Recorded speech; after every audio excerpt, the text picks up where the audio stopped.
I'm here in Rome, and I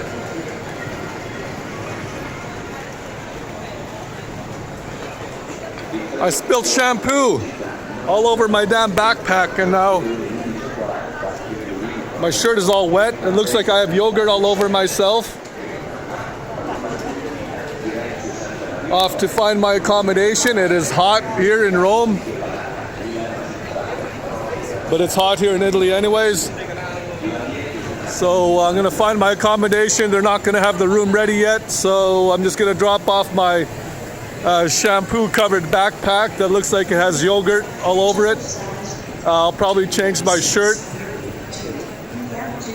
and I'll probably explore a couple other places I haven't been to yet.